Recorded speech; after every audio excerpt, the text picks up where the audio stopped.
Olá, pessoal. Quando a gente vê uma linha de transmissão pronta, parece que tudo é estrutura.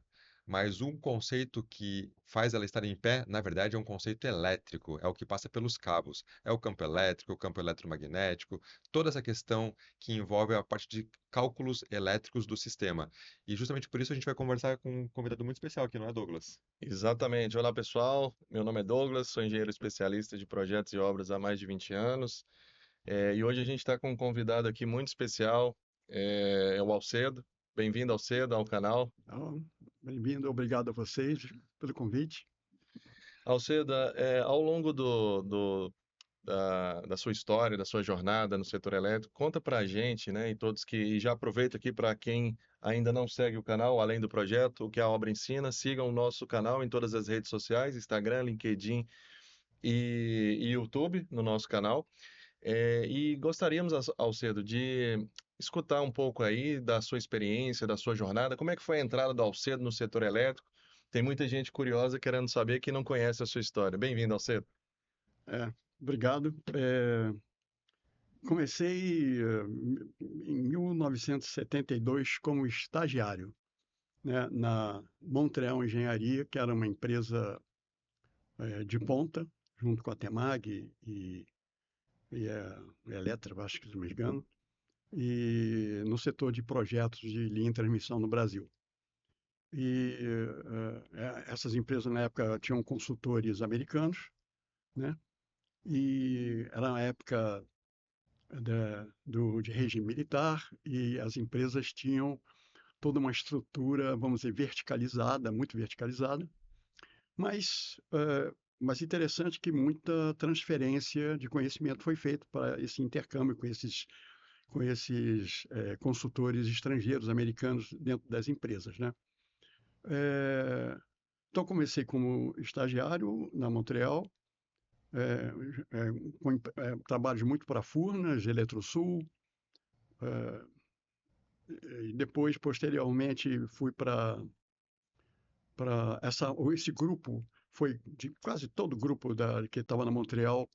A Montreal acho que mudou um pouco do perfil dela, então foi criada uma empresa internacional de engenharia. Esse grupo então foi para a internacional, que passou então a ser uma das empresas de ponta na época. E lá realmente foram feitos muitos projetos para todos esses sistemas, né? E, e posteriormente, encurtando um pouco, fui trabalhar na MEM Engenharia em São Paulo, que tinha muito peso nos projetos da Eletronorte, né? Mas em todas essas a gente pegou CHESF, CEMIG, CETEP, na época, então CETEP, e Light, né? E, e posteriormente fomos para Marte, né?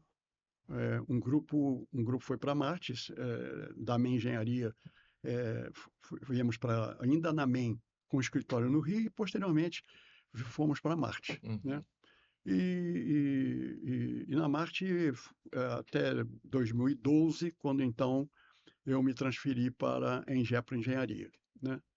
Mas nesse período todo a gente participou de praticamente, eu particularmente participei de todos os projetos de corrente contínua do Brasil, todas as Legal. linhas, tanto na parte do desenvolvimento do projeto básico eh, e como executivo, né? E desde o leilão de 1999, se não me engano, primeiro da ANEEL, eu participo dos desenvolvimentos de projeto básico junto com as empresas, né?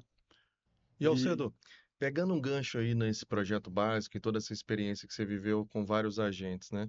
Você diria que tem falta alguma clareza nos editais, né, que permitem você desenvolver o básico, ou tudo está bem especificado? O que que você tem visto também com relação às normas e como trazer, porque o projeto básico a gente já trabalhou junto, a gente já tocou vários projetos básicos junto.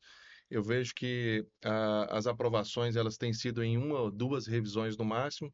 Eu queria que você trouxesse essa sua experiência, como isso evoluiu, porque a gente já teve projeto que durou várias revisões, trocas de cabo condutor, e aí contextualizar para nós o que que você tem visto nos estudos elétricos, principalmente na etapa do básico, e o que isso norteia lá para o executivo, de linhas gerais aí para nós. Assim,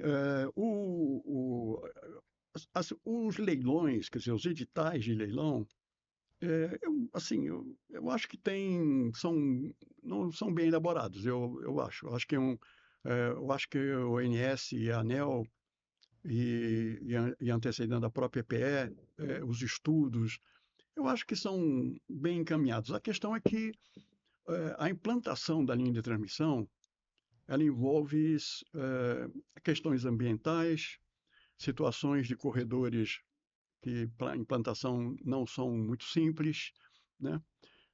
Se busca soluções técnico-econômicas para melhor resolver e dar soluções a esses traçados, né? Uhum. E aí, nessa busca dessas soluções técnico-econômicas, evidentemente, algumas situações são colocadas para a ONS como alternativa àquela apontada como referência nos editais, né? Essa busca das alternativas, às vezes, as propostas técnicas são interessantes e com isso se consegue uma conformidade junto à ONS, mas muitas vezes, ou talvez na maioria das vezes, esbarram realmente na questão regulatória e principalmente junto à ANEEL, né, que é quem vai depois Chancelar. chancelar aquilo, né? Quer dizer, o ONS trabalha com essa engenharia aí para dar essa conformidade, mas ela tem que seguir rigorosamente o edital, até porque ninguém não pode favorecer nenhuma empresa. Eu cheguei numa determinada época, fazer consultoria para a ONS na aprovações de projeto básico, né? Olha, que legal. E, nessa época a gente via muita busca por soluções alternativas, cabo condutor e soluções que não atendiam, não eram conformes ao edital, né? E não é uma questão, às vezes, de aceitação daquilo que está sendo colocado o acessante, mas assim, mas vamos dizer, o perigo de se estar aprovando algo que, por parte da ONS, que pode gerar um recurso por parte das empresas que perderam, ou que Ah, ok. não consideraram aquela situação técnica, né? Porque isso sem ter ganho, né? Uhum. Então, eu acho que mas assim, eu vejo isso apenas como, evidentemente, as empresas buscando soluções, né? Eu acho que isso é sadio e tem que ser entendido que pode não ser aprovado, porque pode ser entendido como uma não conformidade, né? Ao edital, à legislação. Então, acho que são caminhos naturais. Eu acho que o grande. é, Infelizmente, eu falo isso como infelizmente, não se tem um diálogo Ah, aberto. aberto o setor elétrico como um todo, né? Existem, cada um cuida do seu e. É, você até, assim, com relação à questão dos materiais, por exemplo, você falou em queda de cabo ou coisas parecidas, né?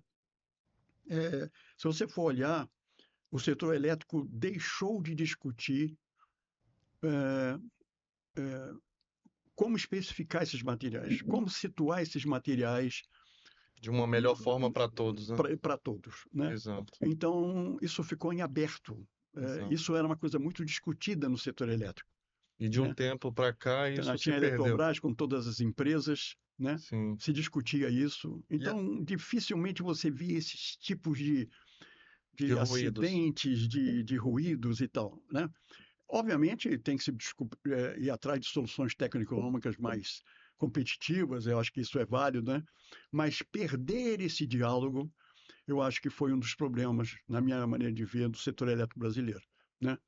É, Mas, Alcedo, até pegando Pois esse não. gancho, você falou da Eletrobras, que era a empresa que majoritariamente dominava, digamos assim, o setor de transmissão, que era bastante era privado, desculpa, era público, né?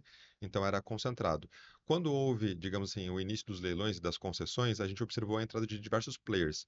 Quem é que dá o drive? Quem é que dá a direção para a engenharia? Porque você, como projetista, você, na verdade, atua para um cliente e este cliente, digamos assim, ele determina algumas diretrizes, algumas formas de conduzir. Como que você entende que a inovação tem que partir? Tem que partir do construtor, do empreendedor, do projetista? Como que faz o conceito de um projeto básico bem elaborado com essas várias possibilidades que a gente tem hoje em dia? Eu acho que todos devem participar disso. E até somos provocados, né? Quando a condição de projetista e consultor, nós somos provocados por todos, né?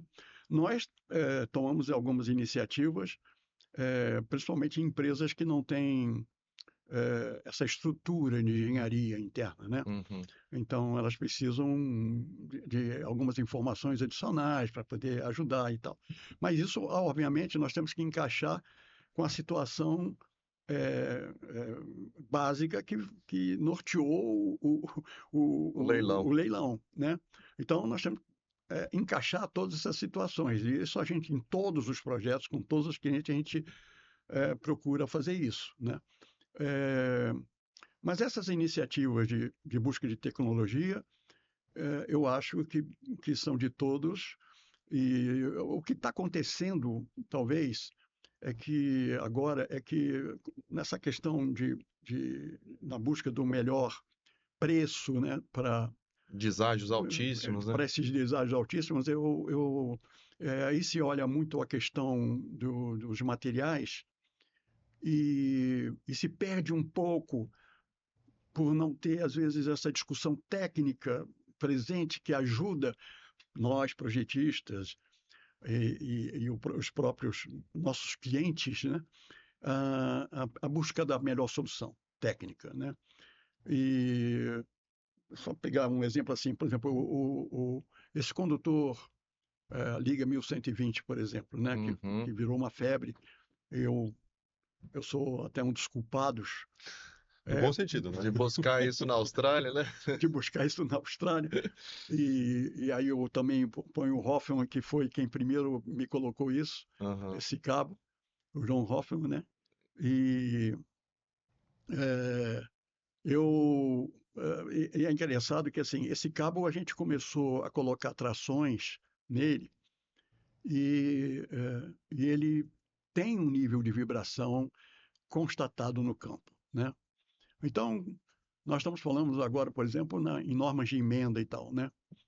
Eu até tinha feito um comentário sobre ensaios de vibração, né? É, os projetos de emenda, por exemplo, só para vocês lá, foram baseados em limites de tração, né, que inclusive a norma antiga já até estabelecia. Soluções de cabos antigas, né? Soluções então, isso tinha uma performance excelente, Sim. não tínhamos problema. Quanto mais tração horizontal, mais agarramento. Mas agarramento não tinha problema nenhum. Agora nós estamos lidando com cabos eh, que não foram devidamente estudados, até onde eu sei, pode ser que tenha alguém que diga o contrário, que é, por exemplo, a Liga 1120, que foi constatado no campo um nível de vibração mais alto, né? Isso gerou problemas em algumas emendas, né? Eh, mas a iniciativa não foi o setor elétrico discutir, é isso que eu quero chegar, né? Foi Sim. simplesmente eh, eh, criar uma situação de tentar, que é lógico que temos que fazer uma especificação, tem que ser uma norma, né?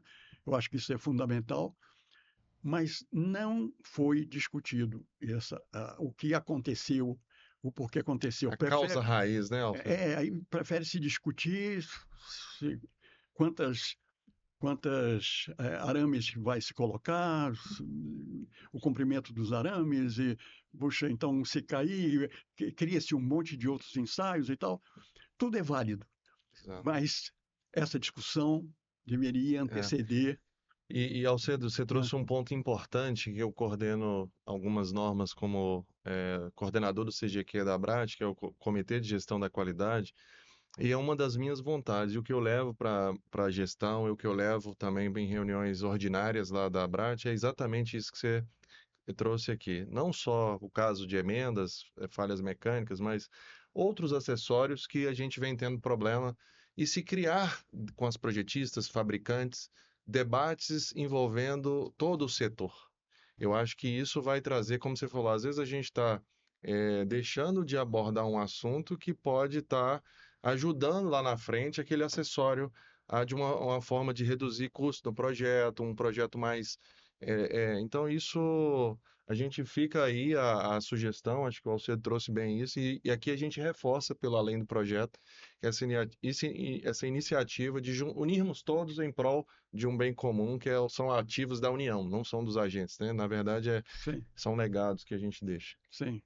Alcedo, a gente queria até aproveitar esse gancho do Douglas, quando a gente fala sobre desenvolvimento de soluções, conceitos que envolvem meio técnico, a gente observou nos editais mais recentes uma determinação da ANEEL por um parâmetro de CIL mais elevado. E isso levou a novas soluções de engenharia a partir disso.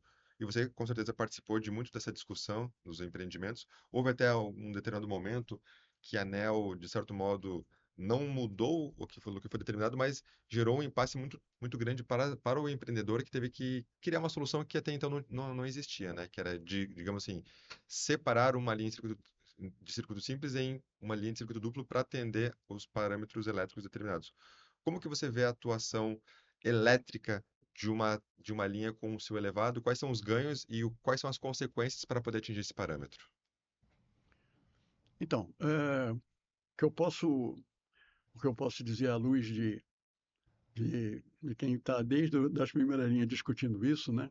Que onde desde as primeiras linhas, lembrando sempre que a Chesf antecipou tudo isso antes desses leilões, né? Com seus projetos em 500, 230 transformações, né?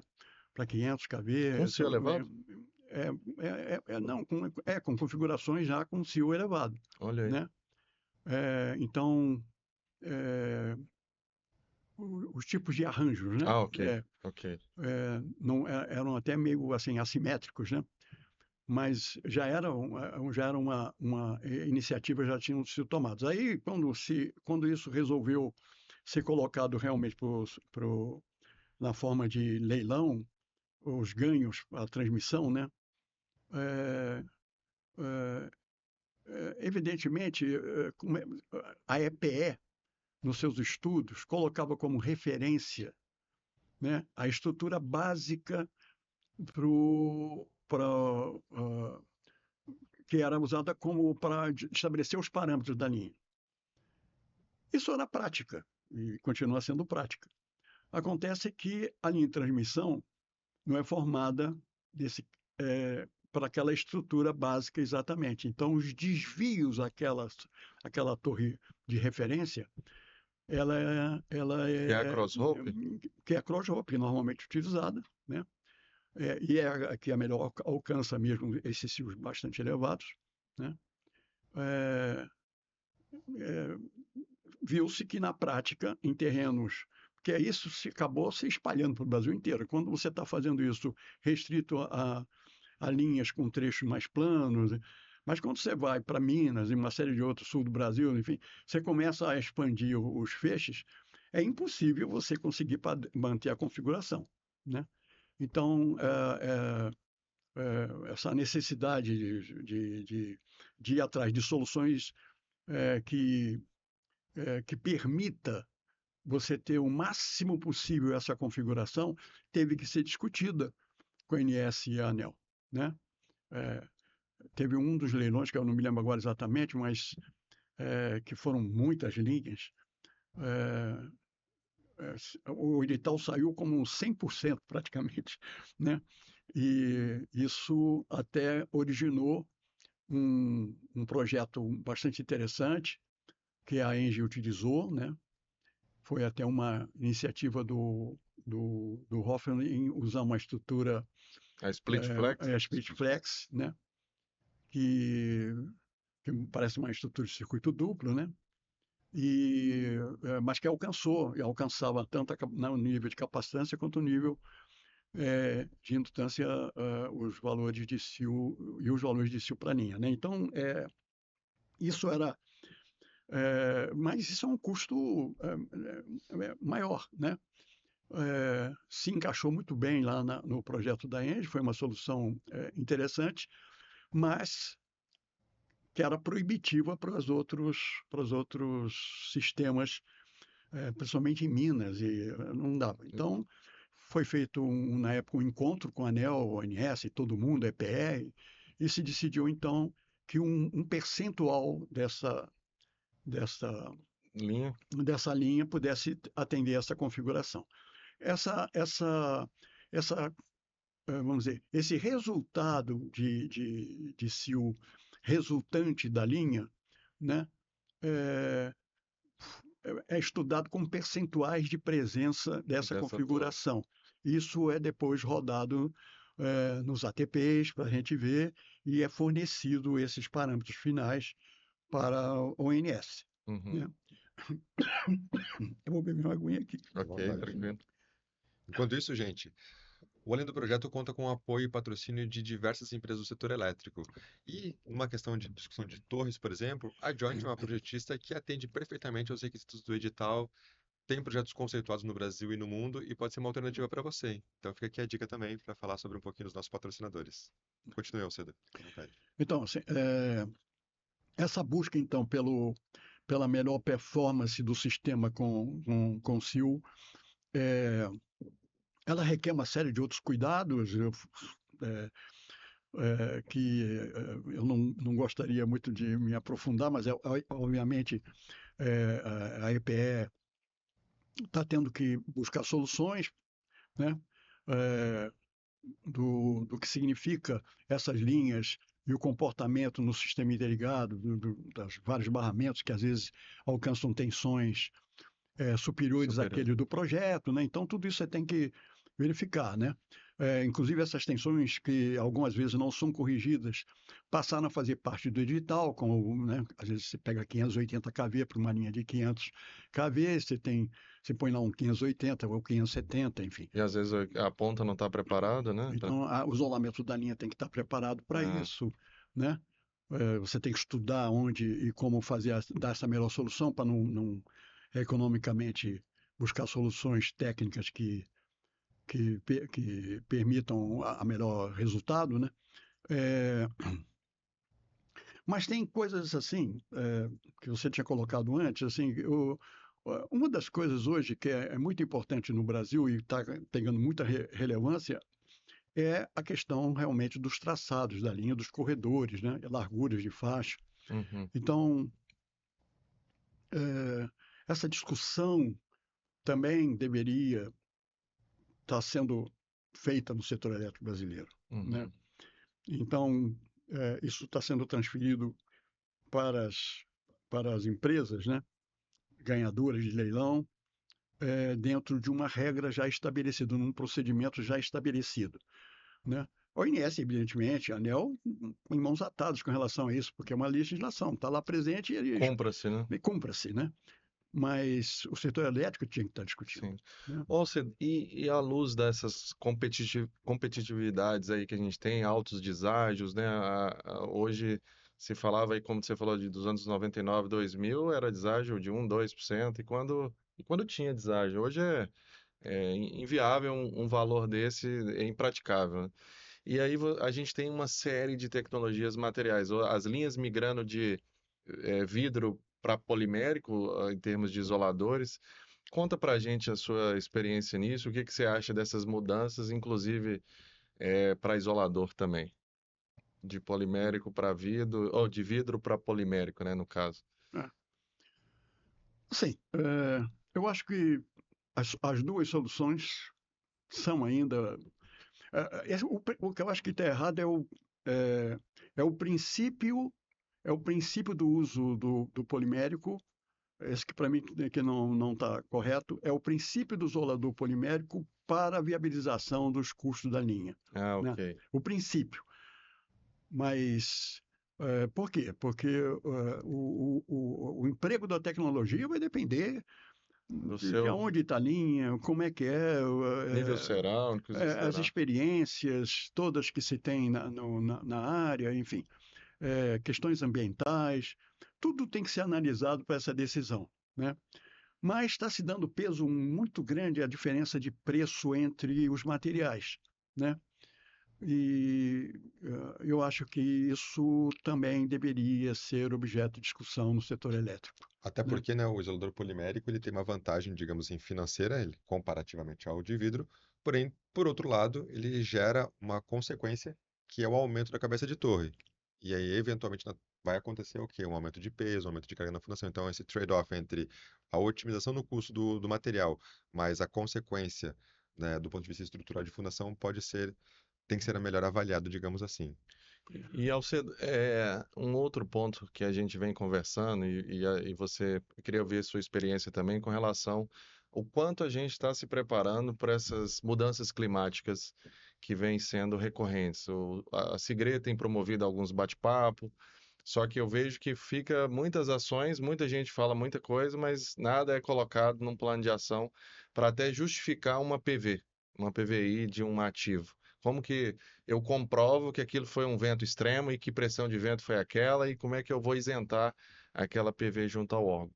E como é que o que você tem visto nos seus projetos essas mudanças a dados climatológicos e que realmente é uma realidade, né? Você tem aí chuvas torrenciais, fenômenos como downburst, e conta pra gente aí como é que você vê esse momento que a gente está passando.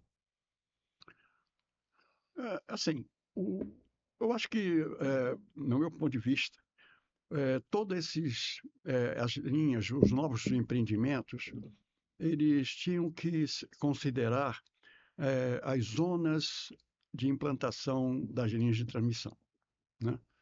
Então, as regras vigentes são próprias para a linha de transmissão para implantação na maior parte do Brasil, mas tem regiões, eh, tipicamente onde se tem esses fenômenos, né? Em que aí novamente eu vou ser repetitivo, mas o setor elétrico tem que discutir como resolver, né? Os fenômenos eles existem, né? Não vai ter uma solução, assim, a linha vai cair, né? Vai ser desligada, porque você não vai conseguir fazer um projeto que impeça a linha de cair, mas isso tem que estar no contexto do Do sistema. pacote ali, né? Isso tem que estar lá, né? Como resolver, quais providências, quais são as soluções técnicas para mitigar os efeitos, né? E a gente tem, né, Alceda, projetos de inovação que exatamente são recursos que deveriam estar canalizados em função disso. Ou seja, vamos instalar sensores, vamos medir, vamos conhecer essas novas pressões de. Sim, Hoje você tem linha passando e você tem estação de vento que está a quilômetros de distância, né? sim, sim. E a linha de transmissão podem ser os laboratórios todos, né, deles aí, Exato. né? Tá fazendo essas medições todas. E Mas isso é um investimento. E esse investimento tem que ser entendido. E por isso que eu retomo da questão da gente. É muito legal saber isso você colocou sobre essas iniciativas já junto à Abrat, porque pode ser talvez um fórum para discutir com todo o setor elétrico Sim, isso, né? isso vai Quais são os acontecer. passos que nós temos que dar, né? Exato. Eu acho isso fundamental, né? Então, as linhas ainda estão sendo penalizadas, multadas, PVs, e ainda porque a linha sai muitas vezes, A torre cai. a torre cai, né? Então, assim, temos questões como queimadas, né? Exato. Como controle de queimadas, eu acho que a gente tem que ver e discutir isso. É, tem várias iniciativas nesse sentido que eu acho que têm que ser divulgadas, né? Que eu acho que é importante ser discutidas.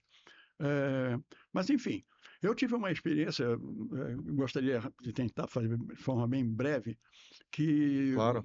quando se pensou pela primeira vez usar Belo Monte, fazer a usina de Belo Monte, não era nem corrente contínua, ia ser uma corrente alternada lá no início, me jogaram de repente para discutir, e aí é que essa parte que eu quero chamar a atenção, é com todo os órgãos e instituições envolvidas num empreendimento dessa natureza. Então, eu ficava quase como um vilão, né, que eu representava os projetos de linha, junto aos órgãos ambientais, advogados, empresas de...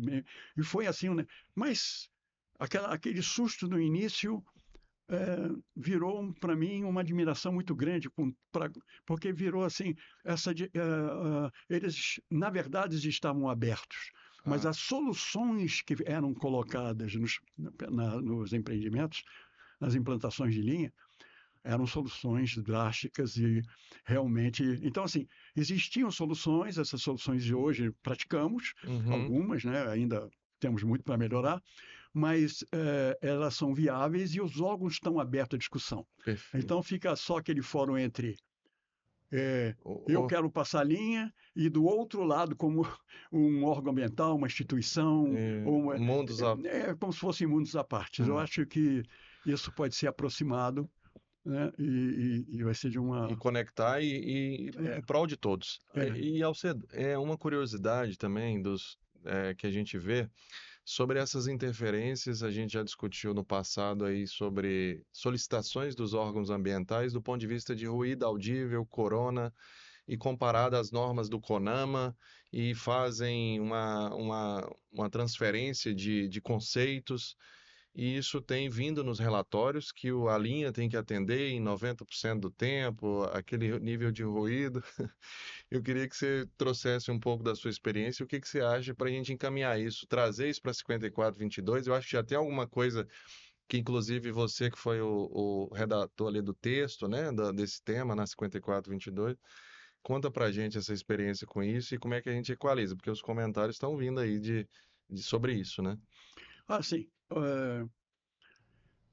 Eu acho que o ruído da linha de transmissão, talvez um dos efeitos eletromagnéticos mais que a gente deve estudar de forma melhor é realmente o ruído. Os outros Campo elétrico. Campo elétrico acho que é dominado, é uma questão pode envolver saúde, uma discussão aí com ICNIRP, com a ANEEL, inclusive acabou fazendo uma portaria muito rígida para a corrente contínua, inclusive, que penalizou uma das linhas de transmissão aí, a linha de 800 kV. E nesses grupos aí de WhatsApp, Paulo, não sei se vocês viram aí, nesses que a gente acompanha, teve um vídeo lá, acho que qualidade, alguma coisa nesse tipo, que o cara usou um medidor a 20 centímetros do solo e lá estava apitando tantos kV, que a linha estava com o tempo fechado, né? A linha estava um tempo bem fechado para chuva, inclusive.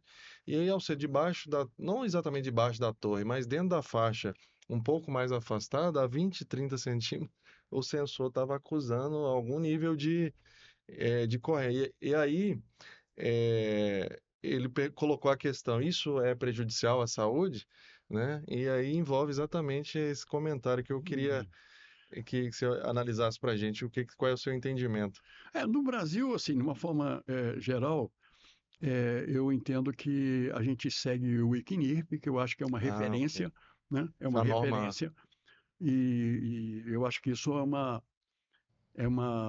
é algo importante. Assim, mas entre os efeitos da linha, eu acho que o ruído realmente, porque você ouve, né? É uma coisa que ouve e pode realmente implicar incômodo em quem estiver no lado dela, né? Que deveria ser estudado. Na Austrália, eles fizeram algo que eu acho bastante interessante, que poderia ser estudado uma implantação aqui no Brasil, que é assim, a linha de transmissão ao ser implantada, vou até resumir, porque Sim. Assim, a linha de transmissão, ao ser projetada, ela considera todos os obstáculos que estão presentes, né? Então, e aí existe uma legislação que diz qual é o nível de ruído que pode ser alcançado naquela... Que legislação é essa? Na legislação australiana. Australiana, ok. Né? Tem lá um local, tantos decibéis, pode chegar aqui e tal. Né? Muito bem. Depois disso, ele estabelece os níveis de ruído que você pode ter a partir do eixo da linha, a partir dos cabos da linha, e você vai botando os níveis de decibéis conforme você vai afastando. Aos limites da faixa de servidão. Dos limites da faixa. Você já obedeceu aquilo, né, que foi uma regra estabelecida. Olha aí. E aí o que acontece? Isso vai para os órgãos reguladores e controladores, perdão, de quem vai implantar. Eu vou querer botar um hospital aqui, Uhum. aqui perto da linha, né? Então ele vai saber que naquele ponto ele não pode porque vai ser um incômodo. Então ele vai ter que afastar o hospital. Então os Tantos metros. empreendimentos vão ser realizados a partir dos níveis de decibéis que estão ali daquele eixo da linha. O órgão aí para isso a linha de transmissão fornece para esses órgãos já todos os níveis de decibéis a partir dos cabos, tem aquele mapa, Ou e aí seja, quem for fazer uma implantação já sabe o é que o que inverso do que acontece aqui. é o inverso. Agora temos que respeitar aqueles que já estão lá. Então eu vou fazer a linha. Sim, Então, ok. se aquele estabelecimento está ali, ou aquela casa, aquele imóvel está ali, eu tenho que obedecer com os níveis mínimos, que é tão exigente quanto aqui a norma brasileira. Tá? Não tem assim, eu não vi assim muita diferença. Tá? Chega a ser 150 também, decibéis? Qual é o nível que... Não, O tem que ser bem Bem mais menos, baixo, né? 90, 100. 90? É, é bem mais baixo. Mas assim, eu acho isso importante. Agora, eu acho que tem que haver uma mudança também na questão vamos dizer, dos procedimentos. E aí o procedimento ele segue uma norma, né? Mas é assim, a norma brasileira, mas isso tem que ser talvez discutido a nível da implantação. Não pode ser rígido que ruído audível e radiointerferência, né? Uhum. Tem que ser, olha, eu vou estabelecer uma largura de faixa. Então, ruído audível e radiointerferência tem que seguir isso aqui. Isso aqui tem que ser em função daquilo que for detectado ao longo do corredor. Né? Vou exagerar aqui, a linha de aumento está passando no meio de uma floresta, tá certo? Então, eu não vou perturbar ninguém ali. Né? É, então, por que eu tenho que ter o corredor estabelecido a partir de ruído audível ou de radiointerferência? Né? Eu estou exagerando Que vai aqui. limitar o seu projeto. Não posso limitar. Meu tem que ser em função daquilo onde eu estou atravessando a linha. Né? Quais são os obstáculos, quais são as interferências. Então, na minha maneira de ver, isso tem que ser também outro objeto de discussão, Disso. é de que esses limites eles têm que ser razoavelmente estabelecidos, né? E aí não são críticas ao INS, não, porque a lei é Sim, assim, a sim. regra é essa. Foi o que a gente comentou aqui. A gente precisava entender também na norma o que que pode e o que que não pode debaixo da faixa. A gente não tem Sim. isso escrito em lugar nenhum. Alguma empresa ou outra tem isso na especificação, é igual você está trazendo os níveis de ruído, né? E Inclusive na questão da faixa de servidão, Alcedo, a gente falou muito sobre ruído audível, rádio interferência, que você falou que talvez não é tão relevante, mas tem uma situação que é importante, que vai também determinar a largura da faixa, que é o balanço mecânico, digamos assim, dos cabos. Como que você avalia essa questão do cálculo da faixa baseado em critérios mecânicos, sendo que para fazer o cálculo a gente utiliza geralmente um vão básico, mas muitas das vezes a gente vai ter um vão real diferente daquele vão básico, algumas vezes maior até mesmo. Então, há situações onde a faixa de servidão ela tem largura variável ao longo do seu traçado? Não, sim, nem sempre há um acordo com o cliente. A gente sempre propõe isso. Isso realmente a gente propõe, uma largura variável, né? É, Mas é que isso não é comum, né? Geralmente a gente define uma largura padrão do é, início ao fim. Eu digo mais para tentar incitar realmente essa discussão de é. fazer uma largura variável, que muitas das vezes pode ser um ganho, ou até mesmo permitir um vão eventualmente maior, desde que você proteja, digamos assim, tenha uma faixa um pouco mais larga, e em outros casos, Ah, uma faixa um pouco mais curta, Sim, eventualmente. sim. ou se- Então, essa proposta a gente sempre faz, mas tem que combinar com o pessoal de fundiário, é, porque às vezes não é uma política exatamente da empresa, mas às vezes você está dividindo o terreno da propriedade em duas formas de faixa, uma negociação é complicada, né? Como é que você faz um dente Uhum. dentro, né? Então são coisas que tem que ser de comum acordo, mas sim, a gente sempre propõe, né? Exatamente nessa linha que você colocou. de trechos em trechos, você trabalhar ali com uma com 60, 80, 40. Sim, a gente sempre propõe. É interessante, porque, embora tenha sido uma proposição, eu confesso que eu nunca vi É, até agora uma linha dessa maneira. A gente mas é falou, por causa da Não, mas restrição tem sim. exatamente fundiária que às vezes impede o cara, não, eu quero trabalhar com 80, e se Sim. 80 é tudo, e aí vai, né? Não, mas existe sim. Interessante esse dado de que realmente pode ser feito faixas, né, de servidão com extensões variáveis. Agora, como ele trouxe, vai do alinhamento com a empresa, com o fundiário. Sim, Agora, Alcedo, aproveitando aqui, trocando agora de assunto, em alguns outros países e empreendimentos, a gente vê uma situação de recondutoramento de empreendimentos, ou seja, tem uma linha, um ativo existente, depois de um certo tempo, ao invés de construir uma outra linha de transmissão, a gente vai lá e troca os cabos. Isso é uma prática que no Brasil já tem tido espaço ou ainda é muito particular para alguma distribuidora, alguma concessionária localmente? Recapacitação, né? é. O que eu posso dizer é que aparentemente são situações específicas que estão sendo ainda estudadas, né?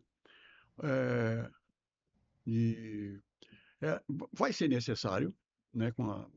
Porque vai ter que entrar aí com os data centers, né?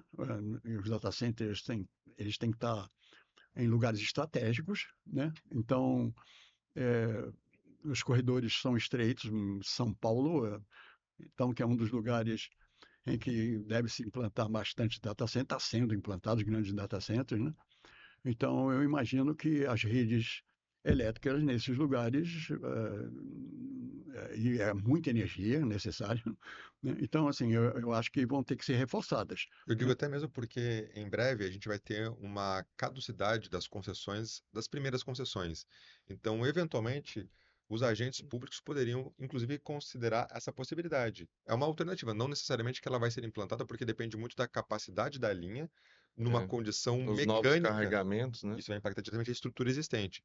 Mas eu acho que ficaria interessante também trazer essa discussão, justamente para evitar a abertura de novos empreendimentos e aproveitar já a infraestrutura existente. Então fica aqui a dica para quem sabe, né, abrir mais um ponto de discussão. Ou até, né, Alcedo, tem alguns casos de linhas que, não sei se já chegou para você, de você estudar até reesticar, retensionar os cabos para uma melhor obtenção de parâmetros. Não sei se faz sentido isso também, né? Ao invés de trocar o condutor, você trazer uma nova carga de esticamento. Não sei se o cabo permite o que está lá operando há tantos anos. Até porque você conseguiria colocar o cabo numa temperatura mais elevada e É, eventualmente em transmitir. regime mais, digamos assim, levando ele na severidade, né?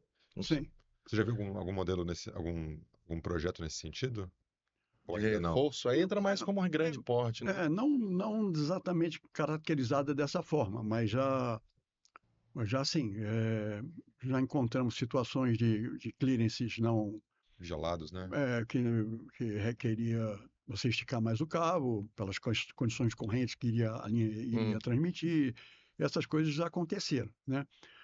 Tem também que situação que eu, na época, era com o Périx e o Samico, na Light. Estou até citando o nome deles, porque por acaso ontem a gente teve uma reunião e eu citei eles. É, já faz bastante tempo, isso na década de 90, eles tentando ver como é que estava o desempenho de linha, eles tinham uhum, que fazer um reforço de linha, e eles foram ver o estado de um condutor Drake, se não me engano era um condutor Drake. E, a linha já tinha 30 anos, 40 anos de operação, né? E os ensaios nesse cabo mostraram que ele tinha muito mais anos de vida, ou seja, a né? vida remanescente dele ainda levaria Então mais eles uns podiam ainda 70. abusar do cabo, né? Então são coisas que Interessante, fazem parte, devem fazer parte do que legal. conjunto de análise, né? Alcedo, e assim, a gente está aproximando aí para a reta final do nosso bate-papo, né? Gostaria aqui de agradecer a todos que ficaram até agora. Aproveitem, sigam o nosso canal no YouTube, Instagram e LinkedIn, o Além do Projeto, que é a obra ensina. E queria te pedir uma dica, o que que você, né, para todos que estão assistindo, que estão participando, colaborando com esse projeto, que a gente está trazendo grandes conteúdos aí para o setor, um livro que fala, olha, eu aprendi com esse livro e recomendo alguma indicação literária, alguma coisa que você acha que para os jovens que estão começando no setor, é óbvio que você vai passar com a gente em mais uns 50 anos trabalhando. Mas faz aí as suas recomendações e indica aí material para o pessoal também, né, Paulo, pesquisar, que queira estudar sobre linhas e estudos elétricos e eletromecânicos. Assim, o que se refere a projetos de linha de transmissão, eu, eh, você sabe que a minha formação, não é como hoje, onde que todo mundo consegue recursos na internet, tem uma divulgação, o próprio Sigre, vocês aqui sempre provocando todo mundo e as pessoas trocando informação. Então, assim, na minha época, ninguém me dava nada, tá certo? Você tinha Imagino. que ser autodidata, Garimpar, né? garimpar então eu fazia parte, o que eu acho que é muito importante para todo técnico, todo mundo, eu não diria livro, eu diria de participar de todos os encontros técnicos e cursos que o setor elétrico possa. Eu cresci fazendo Aprendendo nesses eventos. em reuniões do COBEI, Da cursos que eram BNT. do CEPEL, onde a gente verificava todas as situações de materiais, de isolamento de linha. Isso, Isso isso é é interessante mesmo. fundamental Quando participar. meu pai trabalhou 40 anos na CEMIG, e meu berço também foi CEMIG. E lá, a CEMIG em Minas, em Belo Horizonte, tem um campus que hoje é Univer CEMIG, antes era EFAP, Escola de Formação e Aperfeiçoamento Profissional. E você tem as empreiteiras e todos os prestadores de serviço têm que passar por essa escolinha para se habilitar a ser fornecedor da CEMIG. Então envolve curso de eletricista, linha viva, projeto. E aí, quando eu comecei lá, né, eu passei por essa escolinha, fiquei um tempo lá, 6 meses fazendo curso de projeto, e aí, ao final, eu só ia ser contratado se eu tivesse passado na bendita prova lá de... E os professores terroristas, né? Então, olha, quem não recebeu o diploma, sinto muito, não vai ser contratado. Então, assim, é uma metodologia, igual você conectar, né, nesses ambientes, eu acho que é fundamental. Só um exemplo rápido, corrente contínua, né? Uhum. Quando eu me deparei com o sistema do Madeira, porque eu participei, mas era praticamente estagiário na época de Itaipu, mas do Madeira não, eu tive à frente fazendo projeto. Então, eu 600? no 600 kV, e aí eu procurei uma série de pessoas na época, né? E entre as pessoas que foram muito importantes foi o professor Jardini. Graças ao professor Jardini, eu falo isso por causa das apresentações que ele fez, cursos, e hoje ele faz falta, o Muita. professor Jardini faz falta, eh, tem que arranjar um jeito de trazê-lo de volta. Eh, assim, esse projeto saiu Porque ele porque eu busquei, por isso que eu falei de todo técnico tentar buscar. é, Você tem que buscar. fazer as Eu provocações. busquei o Jardine, é claro que eu busquei outras pessoas da época da corrente contínua, né? Até porque o Jardine também, do Itaipu, perdão, até porque o Jardine também participou de Itaipu, né? Mas outros profissionais que participaram na Como época, saudoso também, Sidney Ueda, né? Sidney Ueda Alobar. sim, Ó, nossa, quantos encontros com o Sidney, né? exato. Para falar sobre cabo E condutor, torrava o soluções. saco Ele dele. falava assim, Alcedo, me dá os parâmetros que eu te digo qual é o cabo. É, mas era Mas muito. que Deus, Mas é isso, assim, eu acho que essa atividade de busca de todos os constante. profissionais, e lógico, eu acho que cabe a todos nós, eu internamente tento fazer isso dentro da empresa, né? Mas acho que isso que vocês estão fazendo é fundamental, né? O princípio de tudo isso é muito importante, que eu acho que é isso que é para Fica um legado. para poder incentivar não, porque só o negócio de livro, pegar uma. Eu acho que Entendi. tem que ter a discussão técnica, tem que ir lá para o curso, tem que ser crítico daquilo que está ouvindo, né? Participar, né? Perfeito. Bacana. Gente, podemos observar aqui que a principal função de uma linha de transmissão não é visível a olho nu. Tem muito cálculo elétrico por trás disso e a gente agradece muito ao Alcedo pela participação aqui. Foi fundamental para a gente ter um pouquinho mais de conhecimento técnico, uma discussão abrangente. E a gente se vê no próximo episódio do Além do Projeto, o que a obra ensina. Obrigado, pessoal. Obrigado, Alcedo. Tchau, tchau. Até a Obrigado. próxima. Tchau, tchau.